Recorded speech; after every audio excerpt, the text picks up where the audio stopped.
rolling, soft sticks.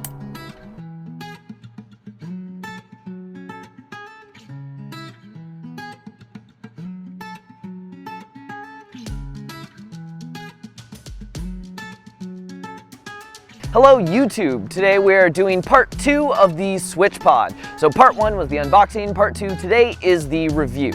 So what is a Switchpod and should you get one? Well, this is the Switchpod. It is marketed as the minimalist handheld tripod, but basically it is a selfie stick / tripod for vloggers. So the thing that really makes this special is this. You can set it down and it is a tripod. So today I'm going to rate this on 4 different criteria. We're going to go over build quality, the actual features and function, and then I'm going to rate it as a tripod and as a selfie stick.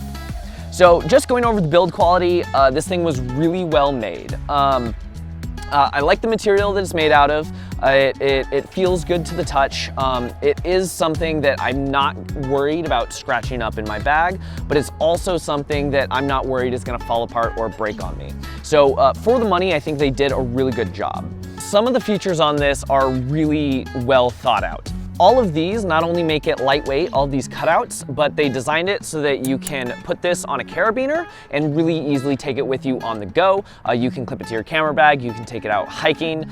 It also has these little rubber feet on there, so when you put it down, you're not going to scratch whatever surface. Obviously, I'm not too worried about this one, but if you're doing it in an office or on your own desk, you don't have to worry about scratching the surface. Another notable feature is that it has built-in magnets right here, so that when you do close it, they're pretty weak magnets, so you can pretty easily spring them apart, but it will close on its own, and they won't just be flying and flopping around everywhere in your bag.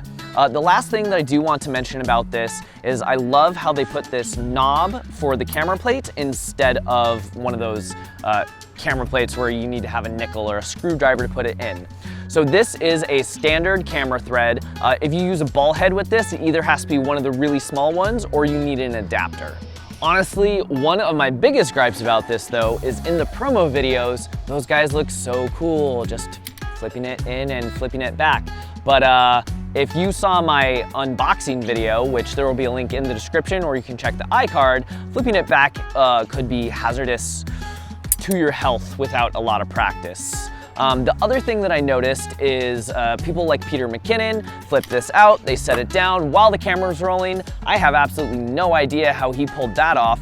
My guess is a ton of stabilization in post because as you can see, there is absolutely no way you're making a smooth transition from on the go to setting it down on the table. How would I rate this as a selfie stick? Well, it's really well made and you can definitely put a lot of heft out there. The problem with putting heft out there is obviously your arm is going to get tired. So I've been working with this now for 5 days and I don't think I've been able to do it without fatigue for more than about 15 or 20 minutes with a full-size DSLR. Then again, if you're a vlogger, you're probably using a lot smaller camera than I am.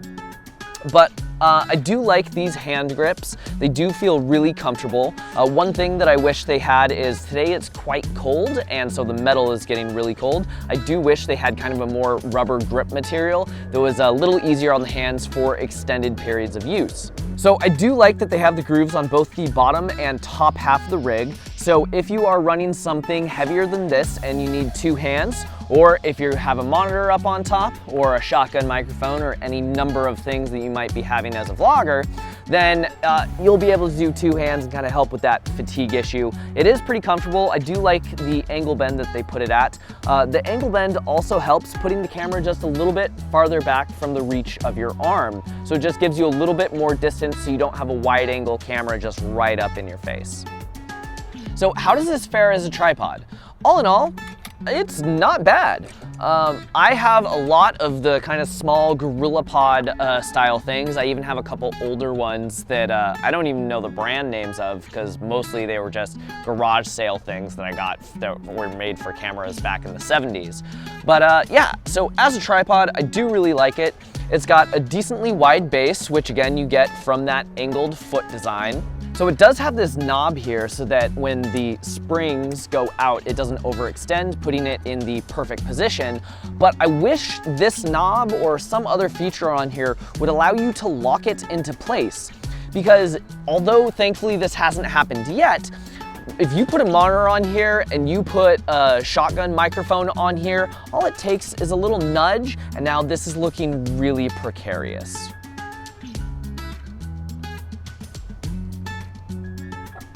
As a vlogging tripod, I definitely think this could be better, or I wish that they had made a bigger size alternative.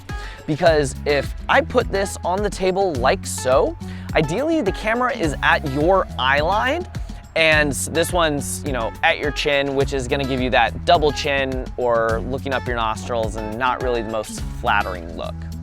I guess my last kind of complaint about this is that I much prefer a gimbal over a selfie stick, especially when I'm doing something like vlogging. Here's the side-by-side footage from the part 1 where I was walking with the Switchpod, and then here's some footage that I took from an earlier YouTube video where I was walking with the gimbal.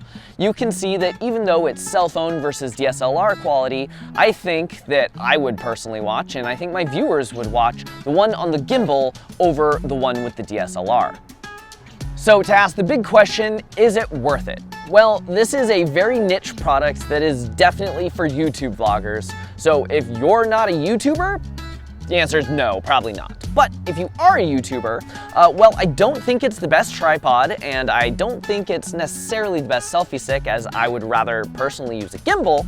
As one piece of gear that's pretty affordable and does both, I do think this was really well designed, and for what they made it for, really well done. So I would definitely give this one a thumbs up, but again, that is with all of the caveats that you are the very niche person that this was designed for. So not for everybody, but the people who want it, it's a pretty good deal.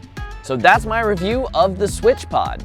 If you like this video, be sure to leave a like and subscribe. If you want to see part 1, the link to the unboxing will be down in the description. If you want to see more gear reviews, leave a comment of what you would like to see reviewed, and I will see you in the next video.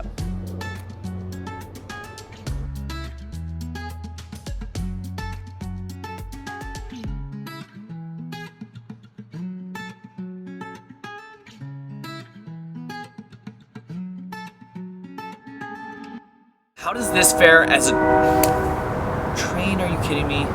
Okay. Well, to be famous.